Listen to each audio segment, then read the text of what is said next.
Build Army, der große Kobi-Killer? Wir finden es heute heraus, am Beispiel einer Katze.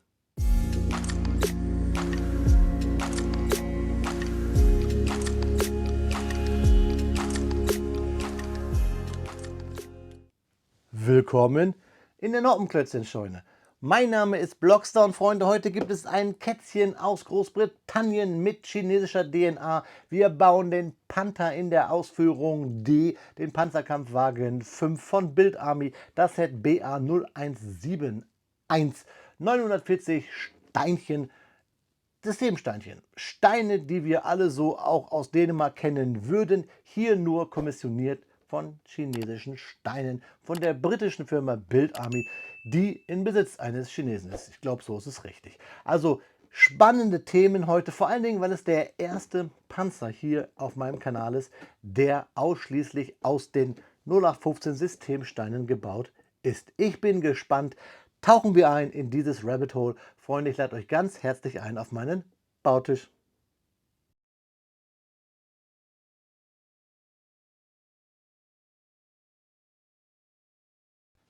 Von Build Army liegen hier 940 Steinchen, Systemsteinchen in einen mostly grauen Karton auf meinem Bautisch in Maßstab 1:33 gehalten. Geworben wird mit High Accuracy und Interior Structure, also mit hoher Präzision, was die Optik angeht, und mit inneren Extremitäten, wollte ich gerade sagen, also mit Interieur, mit dem Innenraum, den wir bauen können. Schwierigkeitsgrad gibt hier Ruben bzw. Build Army mit 7 von 10 an.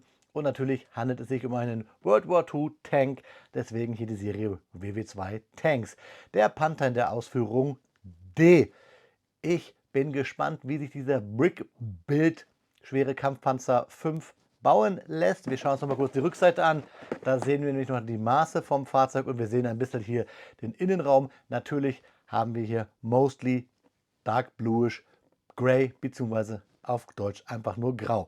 9,6 cm breit wird dieses Fahrzeug und 8,8 cm hoch sowie 20 cm lang. Wir öffnen das Set einmal hier. Da ist die Lasche, können wir aufziehen, diesen Tesastreifen, und dann klappen wir den Karton einmal auf und sehen, dass wir hier die Anleitung haben. Sie glänzt sehr im Scheinwerferlicht, denn sie ist eine Hochglanzanleitung.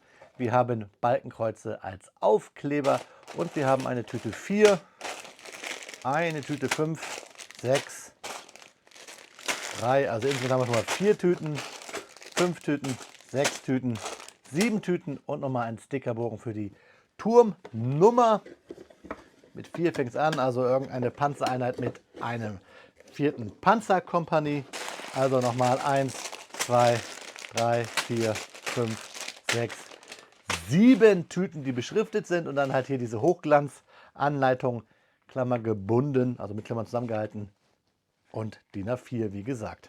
Ja, wir haben schön, richtig schönes Design. Den Panther in der Ausführung A, D und G. Hier gibt es nochmal ein paar Fakten zum Panther. Fakten bekommt ihr natürlich im Verlauf dieses Videos. Und dann sehen wir hier die Bauschritte mit den Tüten separiert, die wir hier auch haben, welche Steine drin sind. Und dann bauen wir mit so einer typischen, ja, wie von chinesischen Herstellern oft präferiert, Bauanleitung los, nämlich dass die Steine, die wir setzen, immer so rot umrandet sind. In den Kästchen sehen wir die Steine, die wir brauchen. Das Schöne ist ja, wenn ihr euch dieses Set gekauft habt, habt ihr diese Anleitung und könnt theoretisch mit all euren Steinen aus euren Systemsteine-Fundus, egal ob chinesischer Hersteller oder dänischer, dieses Set noch einmal nachbauen. Ihr seht, es ist sehr kleinteilig und sehr kompliziert. Wir bauen hier den Motor, aber es sieht eigentlich sehr gut aus. Ich mag das. Brickbuild hat seine Faszination. Es muss nicht immer Formteil sein. Und fertig sind wir dann mit dem Baustep 196, wenn wir den Turm in das Fahrzeug stecken. Und wir sehen auch hier das ganze Portfolio von Build Army, was Panzer angeht, nochmal zusammengeführt. Also 1, 2, 3, 4, 5, den wir gerade bauen. Und dann den Tiger und den Tiger 2. Rückseite dann auch nochmal ein bisschen, was es so an Panzern gab. Ratte, Brickbuild würde ich gerne mal sehen. Ja, Freunde, wir bauen jetzt zusammen dieses Set hier im Speedbuild. Es gibt tolle Fakten und ich freue mich dann, euch später beim Review hier auf dem Bautisch wieder begrüßen zu dürfen.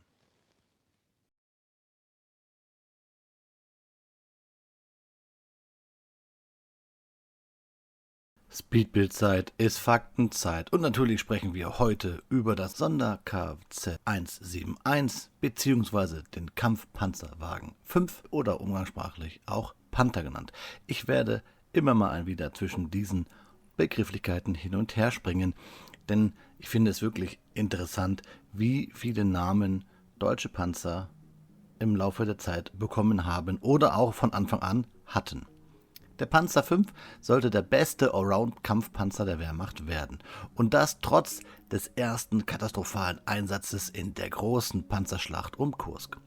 Der Panther war als Antwort auf den sowjetischen T-34 geplant. Schräge Front- und Seitenpanzerung, große gute Kanone, starker Motor und breite Ketten. In besonders schwierigem Gelände verlieh ihm das besonders gute Beweglichkeit. Außerdem war das Fahrzeug in relativ zahlreichen Einheiten vertreten, so dass viele Kämpfe gewonnen werden konnten. Die drei schon erwähnten Merkmale, die der Panzer V als Erfahrung aus dem Aufeinandertreffen der Wehrmacht mit den sowjetischen Panzern wie den T-34 hatte, waren halt die großen Laufräder, die schräge Panzerung an allen Seiten sowie die überhängende Kanone. Eine überhängende Kanone wurde in der Vergangenheit der deutschen Panzerentwicklung immer abgelehnt, da man von einer eingeschränkten Beweglichkeit solcher Turm-Kanonen-Kombinationen ausging. Der erste Prototyp wurde im September 1942 fertig und vorgestellt und bekam gleich alleroberste Priorität, so dass die ersten Serienfahrzeuge 2 Monate später schon aus den Fertigungshallen rollten. Die Hersteller D-Mark, MAN, Daimler-Benz, Henschel & Sohn sowie die Maschinenfabrik Niedersachsen-Hannover stellten ab 1944 jeden Monat 330 Einheiten her. Die groß geplante Sommeroffensive der Wehrmacht in der Sowjetunion an der Ostfront wurde auch wegen dem Panther bis Juli 1943 verschoben, um genügend Einheiten dieser Fahrzeuge bereitstellen zu können. Wie ich im ersten Satz meines Textes schon angeteasert hatte, erwies sich dies aber als Nachteil. Die schnelle Entwicklung des Sonder-Kfz 171 brachte viele Verluste in der Schlacht um Kursk. Die Aufhängungen brachen, da sie viel zu schwach waren, die Ketten rissen und sogar die Maybach-Motoren fingen Feuer. Beim verbesserten gebauten Modell der Ausführung G, der ab März 1944 gebaut wurde, wurden die meisten dieser Fehler behoben. Hinzu kam auch eine neue Frontplatte mit Kugelmaschinengewehr sowie verbesserte Sichtgeräte für die Mannschaft und generell eine breitere Seitenpanzerung. Spätere Fahrzeuge bekamen sogar ein seiner Zeit weit voraus warendes Infrarot-Sichtgerät. Später wurde an den Rädern die Gummischicht gespart, um die knappen Ressourcen zu sparen. Der Panther rollte dann auf Laufrädern komplett aus Stahl an die Front. Der Panzer V umfasste ab Mitte 1944 die Hälfte aller Panzerdivisionen und wurde an allen Fronten eingesetzt. Interessant ist hier der Großeinsatz im Rahmen der Ardennen-Offensive, an dem 450 Fahrzeuge teilnahmen. Einige der Panzer sogar als amerikanische Panzerjäger getarnt, um maximale Verwirrung unter den alliierten Einheiten zu stiften. Insgesamt wurden fast 6000 Panther hergestellt, davon ca. 3126 in Ausführung G. Die französische Armee nutzte den Panther nach dem Krieg bis teilweise 1949. Ja, Freunde, euch jetzt viel Spaß beim Review unseres ersten aus Systemklemmbausteinen, also aus 0 auf 15 Steinen gebauten Panzers hier auf meinem Kanal.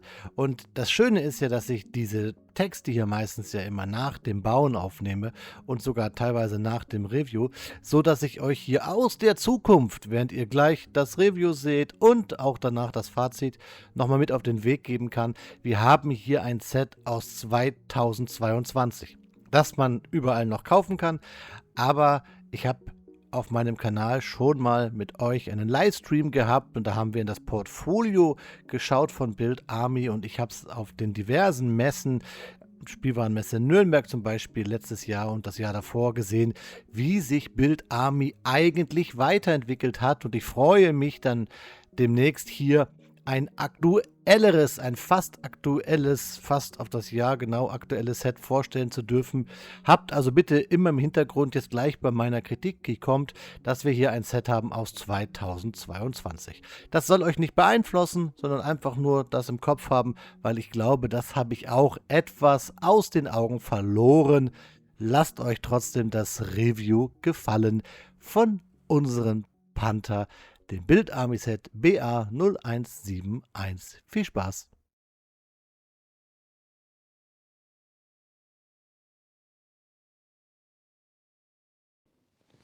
Nach 3 Stunden Bauzeit, fast exakt auf die Minute, steht er da. Unser Panther in der Ausführung D aus dem Hause Bild Army, das Set BA 0171. 940 Steinchen im Maßstab 1:33. Das ganze Set wurde mir ja freundlicherweise zur Verfügung gestellt von Archifax aus den Niederlanden. Natürlich bekommt ihr die Sets auch woanders, mittlerweile auch in Deutschland oder direkt in UK. Dem Anstand gebührt es, dass ich natürlich Archifax unten verlinkt habe. Trotzdem werde ich hier meine Meinung zu diesem Set ungefiltert euch wiedergeben und die wird vielleicht nicht so positiv, wie ich mir das gehofft habe. Bevor wir anfangen und über das Set sprechen, wollte ich euch noch die neue Minifigur, relativ neue Minifigur zeigen von Bild Army, die ich geschenkt bekommen habe auf der Spielwarenmesse in Nürnberg. Das ist die Minifigur, die MP40 gehört nicht dazu, aber diese Minifigur mit diesen vielen Gelenken ist die von Bild Army und die ist super bedruckt, hat super tolle Extrateile wie hier die Patronentaschen, wie hinten hier Gasmaskenbehälter, Wasserflasche, Spaten und richtig toll drauf gedruckt auch hier diesen Y-Riemen.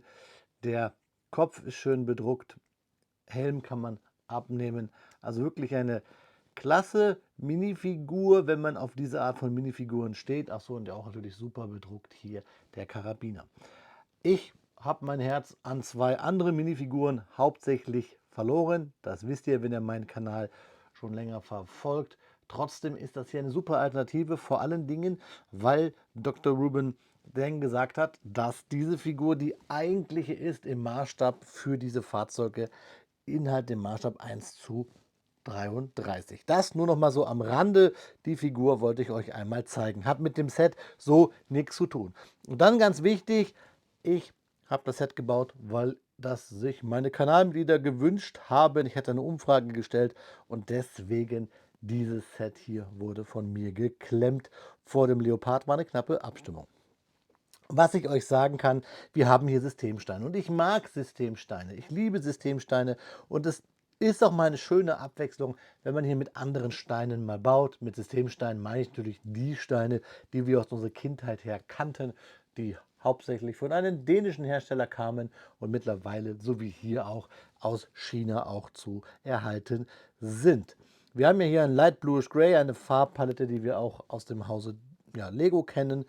Die Sets von Bild Army haben teilweise aber andere Farben, die man so nicht aus dem Hause Lego kennt. Dieses Fahrzeug könnt ihr, meine ich, zu 99,9% komplett aus Lego-Steinen nachbauen.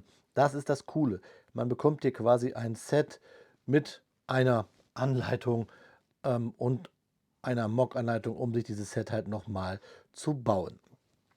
Das Set, kann ich euch jetzt schon mal sagen, dem würde es gut tun, wenn es vielleicht aus Lego-Stein gebaut wurde. Denn ich habe hier ein paar Steine gehabt, die nicht wirklich gut halten. Das Set hat krasse Bautechniken, die ich mich so nicht trauen würde, in ein Set zu gießen. Aber deswegen bin ich auch nur ein kleiner Mock-Designer. Habe bis jetzt erst ein Set überhaupt bei Rebrickable rausgebracht. Eine Hommage an eine blaue Burg. Ihr wisst vielleicht, was ich meine.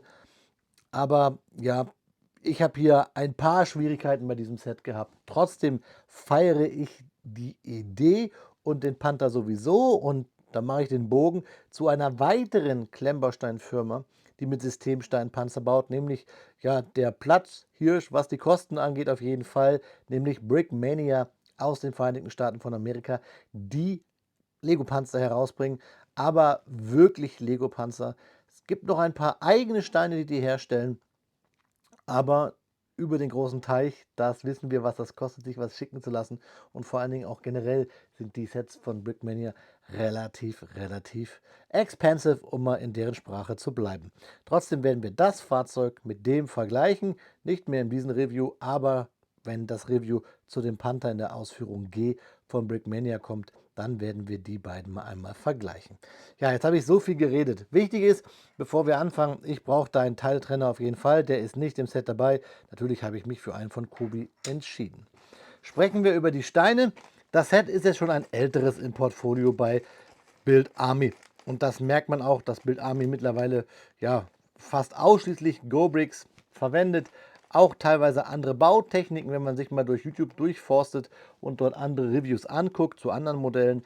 Die sehen sehr stabil aus. Hier kann ich euch sagen, gibt es auch das ein oder andere Review, wo man sieht, dass was Farbgenauigkeit angeht, innerhalb dieser Dark Blue Gray Steine und auch Bautechniken, was so abfällt, so an Steinchen, das spiegelt sich gleich wieder mit meinen Erfahrungen. Es ist halt kein Spielmodell, ganz wichtig, es ist ein Displaymodell. Ja, also Steine haben wir ein paar über. Es sind ja laut Angaben vereinzelt Go-Brick-Steine dabei. Ich kann euch sagen, hier dieser Stein ist ein großer Fehlpunkt in diesem Set. Ihr seht nämlich hier unten schon, da sind keine Tubes drin. Das ist kein Go-Bricks. Das ist ein bisschen schade. Was aber trotzdem cool ist, dass wir eine ganze Menge an Steinen über haben und auch eine ganze Menge an diesen silbernen Kettenglieder. Da musste ich ein paar Mal nämlich sogar welche austauschen, damit die am Fahrzeug halten. Seht ihr hier hinten am Heck. Aufkleber habe ich nicht angebracht, denn ich finde sie ja nicht so gut. Aufkleber bin ich eh kein Fan von. Wenn, dann würde ich mir hier später vielleicht Decals zulegen. Muss ich mal schauen. Ganz lustig, es steht hier die Einzahl Balkenkreuz, nicht Balkenkreuze, denn wir haben ja 6. Ja, deswegen lassen wir das mal so weg. Steineanzahl geht an die Seite. Sprechen wir über die Bautechniken. Die Anleitung, und das gefällt mir irgendwie, ist so basic. Sieht erstmal gut aus, dass wir hier die Fakten haben, schön bedruckt und auch ganz toll hier den Panther in der Ausführung D, A und G. Wir bauen ja hier die D-Variante. Ja, ein bisschen besser gefallen würde, hätte mir wahrscheinlich eine andere hier. Ich weiß gar nicht, ob man die umbauen könnte mit den Steinen, die man da hat. Wahrscheinlich schon, wobei, ja, MG fehlt und auch, glaube ich, Steine, um am Turmkranz so ein MG zu befestigen, das würde fehlen. Egal, wir haben die Ausführung D, lassen wir es so. Beziehungsweise lassen wir es dabei. Die Steine, die wir hier sehen, nach Tüten sortiert. Wir müssen sie aber trotzdem alle aufreißen. Wir haben hier keine Bauabschnittssortierung. Wir haben jetzt nicht hier Tüte 1 und dann Bau so durch. Das ist okay, ist wohl bei den aktuelleren Sets aber der Fall. Bauschritt 11 ist der schlimmste im ganzen Set, denn hier haben wir 2 Tubes, auf denen hält die ganze Front. Ihr seht schon hier, da kommen mal lustige Bautechniken zum Einsatz. Natürlich interessant, weil so macht man ein bisschen Baurichtungsumkehr, was Kobi vielleicht mit einem Formteil oder einem anderen Hinge-Element gelöst hätte. Hier bauen wir mit so 2 Tubes. Da bei 10 geht schon los. Auf diese Tubes hängt nachher, ihr seht schon, Hinge-Elemente, die die ganze Frontpartie halten. Und wenn ihr mein Video mal verfolgt im Speedbild, dann merkt ihr, dass ich hier ganz oft nachjustieren musste. Hier an dieser Front, an diesem Hinge, hängt alles also nur an diesen 2 Tubes. Sonst interessant und schön gebaut. Das Innenleben hier mit der Welle, mit den Sitzen, das ist richtig cool, auch wenn die Welle nicht so nah dran passt. Das seht ihr gleich im Set. Der schöne Motor gebaut, finde ich auch cool. Das gucke ich mir vielleicht sogar ab für andere Sets. Und das passt alles noch, das ist easy zu bauen, aber ja, dann geht es in eine Schwachstelle, nämlich hier auf diese Brackets kommen dann diese 1x2er mit den hohlen Tubes. Ich habe euch vorhin so einen Stein gezeigt, das hält nicht so gut. Außerdem sind die Steine knarzig. Sie halten sehr gut, bis auf diese hier. Das heißt aber, das Knarzige ist, man muss bei Hinge-Elementen sie am besten vorher schon ausrichten, weil wenn man dann hier drauf drückt, dann fallen sie erstmal für diesen 1x2er Stein ab und kann sie sehr, sehr schwer bewegen. Also wir haben hier harte, knarzige Steine. Auch etwas sieht man den Steinen an, dass sie vielleicht schon länger in den Tüten liegen. Wie gesagt, ich glaube, das ist dem Set geschuldet. Dann baut man hier Innenraum, seht ihr auch den Motor, da ist die Welle, wie ich euch gesagt habe. Man baut die schräge Panzerung und dann ein großer, weiterer schwerer Baustep, schwer, ich erkläre es euch nicht per se, ist 58. Hier sollen wir nämlich Kettenelemente auf diese Steine aufbringen, aber die Kettenelemente haben teilweise gar nicht gehalten, weil diese Steine hier, ich glaube, von diesen kleinen Tubes hier viel zu wenig Umfang hatten. Das war nicht so gut. Und dann ein weiterer Baustep, der für Kopfschütteln gesorgt hat, ist die 68. Da sollen wir nämlich solche Seile anwenden. Hier sieht das schön gespannt aus, aber in echt sind die Seile viel zu groß. Seht ihr gleich beim gebauten Panzerchen. Und dann kommt hier die Front. Per se ist das gut, aber wie gesagt, hier hängt das alles an 2 so Tubes. Und das Schlimmste finde ich aber eigentlich am ganzen Fahrzeug ist, mal abgesehen, die Aufhängung ist cool, kommen wir gleich zu, ist der ganze Turm. Der ganze Turm hat so keinen Spaß gemacht zu bauen. Man muss hier wirklich genau aufpassen. Man baut hier auf dieses Hinge-Element, diese 1x3er Plates, zeige ich euch gleich, ist bei mir, hält bei mir gar nicht. Und man muss genau aufpassen, ich blätter das jetzt so hin, wie man diese Seitenschürzen, die Panzerung, die schräge Panzerung ausrichtet, hängt auch nur an einer Noppe hier dran. Man muss es genau ausrichten. Das ist ein bisschen blöd. Der Turm hat mir überhaupt keinen Spaß gemacht. Da sieht man es auch. Man muss es schräg halten, muss es da schräg halten. Und dann auch dieses Teil hier hat hier diese C-Clamps und wird dann mit diesen, wo ist es? Ich muss schauen. Da kommt es mit diesen Schildhaltern reingesteckt, aber die kann man gar nicht schräg stellen, weil wenn sie einmal in so einer C-Clamp drinne stecken, dann ist da kein Spiel mehr aufgrund dieser Elemente. Also das war etwas, was mir nicht Spaß gemacht hat. Jetzt habe ich viel gequatscht. Rückseite ist ganz toll. Also die Einladung per se ist super und ich sage ja wahrscheinlich aus Legostein wäre das nochmal viel, viel cooler. Aber ich zeige euch jetzt all das, was ich gesagt habe. Erstens, fahren lässt sich das Fahrzeug nicht so gut, liegt aber auch wie immer hier an meinem glatten Bautisch. Ich habe es etwas umgebaut, weil ich wollte wissen, ob ich eine Minifigur reinbauen kann, weil ich hier oben auf dem Turm nicht die Möglichkeit habe. Und jetzt zeige ich euch mal einen Fehler, den ich habe. Seht ihr das? Hier hält etwas gar nicht. Da soll man nämlich diese 1x3er Plate in dieses Hinge-Element, ihr könnt euch erinnern, reinklemmen. Das hält gar nicht. Das fliegt immer raus. Das geht nicht. Ja, egal. Ich habe trotzdem etwas umgebaut, weil ich hier mal wissen wollte, ob so eine von meinen United Bricks Figuren zu diesem Fahrzeug passt. Und ja, das passt. Kann man reinstecken. So, ich klappe es mal um. Das habe ich etwas umgebaut. So, zack. Das ignorieren wir jetzt mal. Das war meine künstlerische Freiheit. Das ist das Fahrzeug. Wie gesagt, die Front hier fasse ich nur ganz leicht an, weil sie an diesen zwei Tubes hält. Hier seht ihr, ich habe eine riesen Schleife gebunden, weil dieses Seil viel zu lang ist. Diese Kettenglieder hängen so schräg, weil sie nur so halten. Hier seht ihr so ein bisschen auch Spaltmaße am Turm, was ich euch gesagt habe. Da, das ist sehr gerade, man kann es gar nicht anwinkeln. Hier muss man auch so ein bisschen aufpassen, wie man es ausrichtet, aber das liegt auch an mir wahrscheinlich. Die Form ist da. Nicht falsch verstehen, ich kritisiere jetzt hier hart, aber es gefällt mir schon. Die Form aus Systemstein, so ein Fahrzeug zu bauen, das gefällt mir richtig gut. Und ich finde es auch jetzt nicht so schlimm, dass diese Grautöne vielleicht, wenn man genau hinguckt, etwas unterschiedlich sind.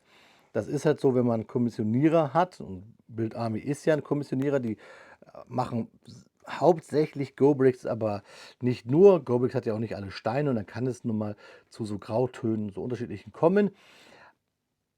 Wie gesagt, per se finde ich Systemsteine geil und spannend.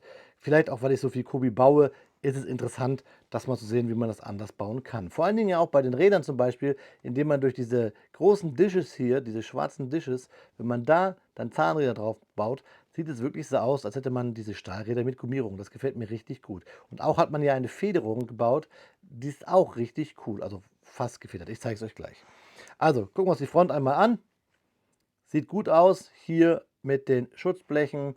Hier ist die Luke. Die beiden Luken können wir aufmachen, habe ich euch gezeigt. Die haben hier so ein bisschen Details. Axt, Holzkisten und diese viel zu großen Stahlseile. Hier hinten hat man Gummischläuche für die Abgasanlage, die auch ganz gut gelungen ist. Und dann haben wir hier den Turm. Den nehme ich mal raus. Und dann seht ihr von innen auch schon, was ich meine. Hier also alles angeschrägt. Hier hinten seht ihr auch, was ich meine. Man kann gar nicht diese Platte hier groß anschrägen, nur so ein bisschen. Dann hält es aber eigentlich nicht so ganz drin. Ihr hört es auch ein bisschen, dass die Steine knarzen. Sie halten. Keine schlechte Steinequalität, aber auch keine sehr gute. Also hier sieht man, dass man das alles ein bisschen schräg machen muss. Ist vielleicht so State of the Art, muss man vielleicht so machen, damit man diese Form so hinkriegt. Ihr seht, die Steine sind ein bisschen dreckig. Ich glaube halt einfach, dass sie länger liegen. Dieses Set ist halt nicht das jüngste. Auch sieht man hier ein bisschen die Unterschiede in den Farben. Und dann ist das Problem, hier sind diese zwei Noppen. Da soll man das drauf noppen. So soll es sein, aber es hält nicht. Es hält nicht. Ich werde es etwas tricksen, auch wenn es nicht ganz richtig ist. Ich mache es nämlich jetzt so und werde diesen rounded Teil einfach so drum klemmen, dann passt es. Ihr verratet mich hoffentlich. Ja, dann das Geschützrohr können wir halt so verwenden mit diesen, verbiegen mit diesen auch Schildelementen. Ich will jetzt mal gucken, ob ich noch etwas reingedrückt kriege. Naja, ihr hört es, das Knarzen. Also das ist das Geschütz, der Turm. Interessante Bautechnik mit diesen, ja, es hält trotzdem nicht so ganz richtig. Ihr seht, es geht trotzdem wieder hier hoch und drückt dann sogar das hoch. Ja, das ist schade. Da will ich mal gucken, ob ich dann mit Legosteinen gegen kontern kann. Ich habe mir schon überlegt, so den Turm trotzdem nochmal nachzubauen, irgendwie aus Legostein, denn ich bin ja so ein kleiner Bunker oder ich wollte gerade sagen Fetischist, aber ich interessiere mich ja für Bunker und es gab ja Pantherstellungen, dass man Panthertürme in den letzten Kriegsjahren ja auch in Straßen eingelassen hat.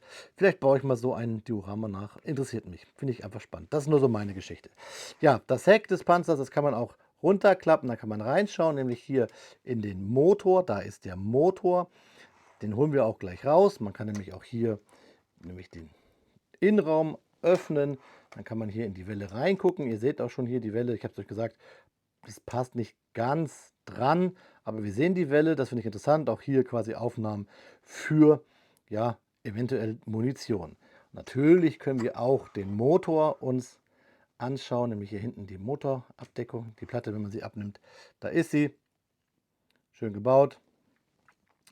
Immer mit diesen Hinge-Platten, weil sie halt diese dünnen Flächen abgeben. Kobi hat zum Beispiel eigene, sehr dünne, so Baseplate-artige Steine dafür.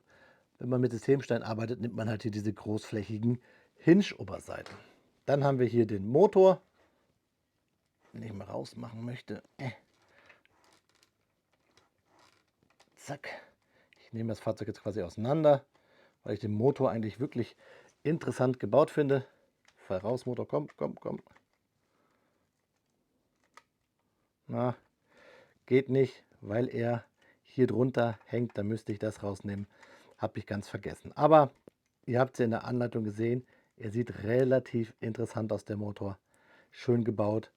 Hier mit den Pins. Also wirklich wie so ein Maybach-Motor. Und hier auch die Lüftungen. Dann kann ich euch jetzt aber mal das Fahrwerk zeigen. Es rollt relativ gut. Und hat halt hier so Schwingungen auf diese Techniksteinen, diesen 1x3er. Man muss aufpassen, dass man die Pins und die Bars nicht so tief durchsteckt, dann schwingen die auch richtig hier und man hat so quasi eine Art Federung und es läuft relativ gut. Und das alles nur, wo man hier Dishes hat. Wie gesagt, man muss immer ein bisschen aufpassen, wie man das hier so durchsteckt, dass hier wirklich hinten nichts rauskommt. Und auch hier sieht man wieder ein bisschen, da ein bisschen Farbabweichung. Ja, schön interessant finde ich, dass ich hier Metallic-Ketten bekommen habe. So gesehen, hier so kann man das Fahrzeug anfassen, also hier so oben, hier würde ich nicht drücken, die Seitenschürzen würde ich nicht drücken, da kann man immer wieder gut anklemmen. Hier muss man nämlich auch aufpassen mit diesen Bars, da kommen Pins drauf, die muss man ein bisschen rausziehen, damit man die Pins nicht hinter diese Bars drückt, damit man sie hier auf diese auch von so Turntable-Oberseiten zusammengehaltenen Fliesen drauf drücken kann. Ich zeige euch das mal wieder hier, so zack, na, falsch, so zack, zack, zack. Schon hat man die Seitenschürzen wieder dran und ja, hier wie gesagt haben die Kettenelemente, die man hier hinten drauf machen sollte, das sind also die Teile, die auf diesen Hinges sind, nicht so gut gehalten. Da musste ich wirklich mehrere Kettenglieder ausprobieren, damit die halten. Und jetzt ist hier auch irgendwas abgefallen. Ja, wie ich es euch gerade sage, ist mir hier ein Kettenglied abgefallen und ja, jetzt fällt mir hier die Schräge ab, weil, das habe ich euch gesagt, als hätte ich es ja, mit Absicht gemacht, das sind halt hier diese 1x2er ohne Noppen. Das ist schade, die halten halt nicht so gut. Ich habe es euch gerade schon gesagt und das mache ich nicht mit Absicht. Man hat halt hier ein Display-Set zum Rumfahren, Rumspielen. Ist das nichts, aber ich wette auch, dass die meisten hier von euch, auch die sowas zuschauen, nicht mit ihren Panzerchen durch die Wohnung fahren. Und jetzt muss ich hier wirklich rumfummeln, damit ich da dran komme. So, wie gesagt, diese 1x2er ohne hier hinten drin Tubes halten nicht so gut an diesen Brackets. Das ist schade. Und es knarzt so. Haben wir die gewisse Schräge? Ja, haben wir. So, jetzt müsste ich dieses Seil hier wieder abnehmen, was wie gesagt viel zu lang ist. Ich zeige euch das mal. Es sollte so rumgeschwungen werden und dann eigentlich hier festgehalten werden. Bin schon fast aus dem Bild raus da, aber es ist viel zu lang, deswegen habe ich es einfach so rumgehangen. Halt über das erste Kettenelement habe ich es rumgehangen. So, und dann hier drauf gemacht. Ist nicht so, wie es sein soll auf den Karton, aber ist jetzt die Blockstar-Lösung. So machen wir das. Und wir nehmen auch hier das Schutzblech wieder ab, die Schürzen, so, und setzen die wieder dran. Zack, zack, zack. Also, Systemsteine haben ihren Vorteil, weil man Systemsteine hat und könnte sich halt, wenn man eine größere Sammlung hat, selber zusammenbauen oder nachbauen. Dafür gibt es solche Seiten wie Rebrickable, oder man denkt sich, ich kaufe mir hier so ein Set und baue es mir nochmal nach und betreibe Army Building. Dann funktioniert das vielleicht. Aus reinen China-Steinen, also aus reinen China-Steinen kommissioniert, funktioniert das vielleicht nicht so gut. Auf jeden Fall muss man da aufpassen. Ihr habt es jetzt gerade gesehen. Ich finde halt, hier gibt es die ein oder andere Schwachstelle, was die Steine angeht. Und jetzt auch hier versuche ich gerade einen Stein zu drehen. Knarz, Knarz, Knarz. Ja, es wirkt halt auch alles ein bisschen krumm und schief, und ganz schlimm ist halt hier diese Geschichte hier oben auf dem Turm mit diesem Hinge-Element. Da werde ich auf jeden Fall austauschen gegen dänische. Ja, ehrliches Review. Ich bin hin und her gerissen, weil ich eigentlich vom Bauen hat es mir Spaß gemacht, kann ich wirklich nichts gegen sagen. Es war interessant, endlich mal wieder mit Systemsteinen was zu bauen, und dann vor allen Dingen auch noch gleich, ja, ein Klassiker, den Panther. Ich freue mich jetzt auch drauf, den nächsten zu bauen, den von Brickmania, und dann vergleichen wir das hier oben. Das finde ich sehr schade. Schreibt eure Meinung mal bitte gerne in die Kommentare. Ich weiß, dass der ein oder andere von euch dort draußen auch schon Erfahrungen mit Build Army gemacht hat. Vielleicht auch mit diesem Set. Vielleicht habe ich auch nur ein Montagsset. Ihr habt es gerade gesehen, ich habe jetzt hier nicht irgendwie irgendwas versucht zu schönigen, denn ich kann euch ja nur hier meine Erfahrungen wiedergeben. Auf eure Erfahrungen bin ich gespannt. War jetzt auch ein sehr langes Review. Schreibt mir eure Meinung bis dato in die Kommentare, und ihr bekommt natürlich jetzt von mir Detailbilder in dieser Version. Ich ändere das erst später. Wir lassen das so, wie es ist. Und dann schauen wir uns zum Abschluss noch einmal in die Augen, liebe Freunde.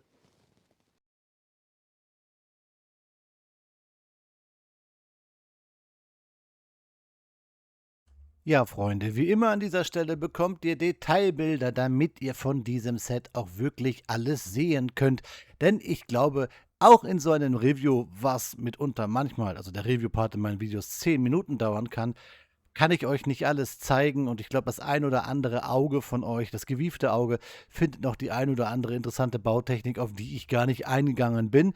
Und das sehen wir hier auf jeden Fall bei diesem Fahrzeug. Es sieht in den Bildern dann doch wilder aus, als es ist. Ich habe das nochmal so in der Retro-Perspektive hier mir angeschaut und wahrgenommen. Trotzdem hat das Set natürlich Schwächen. Es ist aus 2022.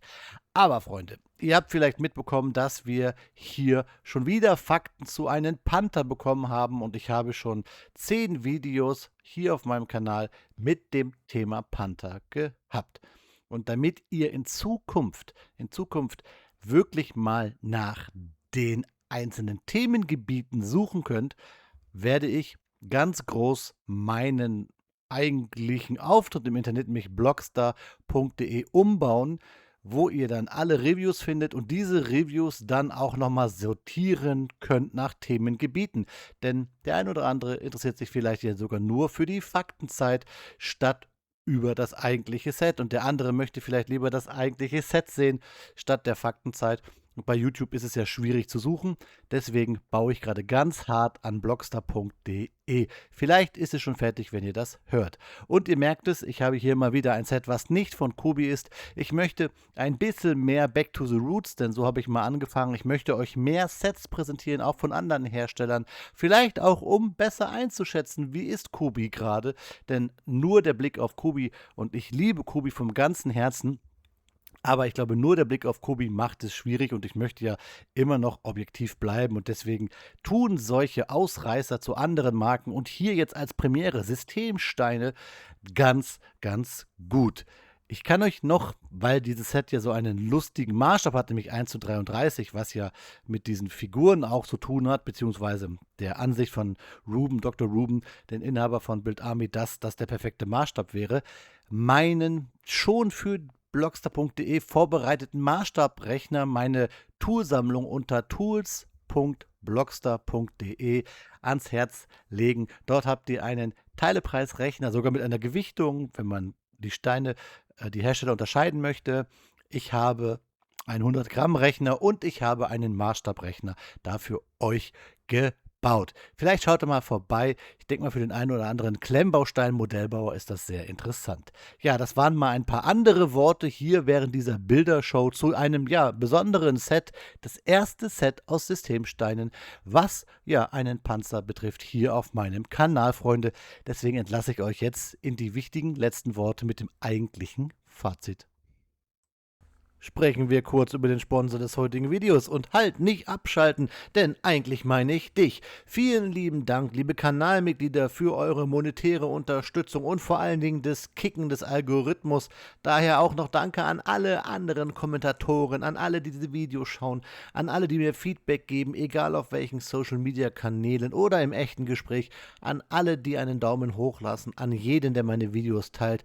Und natürlich auch vor allen Dingen an euch generell in der Community auf Discord, in den Telegram- oder WhatsApp-Gruppen. Danke, dass ihr mit mir kommuniziert, dass wir über unser Thema Klemmbausteine und die geschichtlichen Themen hinter diesen Sets sprechen.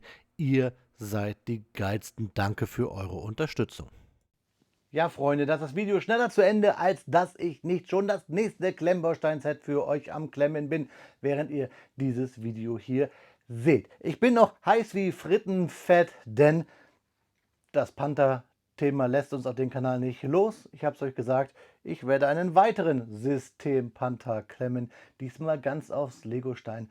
Und dann werden wir die beiden Varianten mal vergleichen. Vielleicht auch zum Thema Maßstab. Die Figur vom Build Army werden wir auf jeden Fall hinzuziehen. Ja, mein Fazit ist, dass mir das Set optisch gefällt, dass die Steine teilweise zu knarzig sind. Vielleicht nur Go-Bricks, wenn das überhaupt gegangen wäre.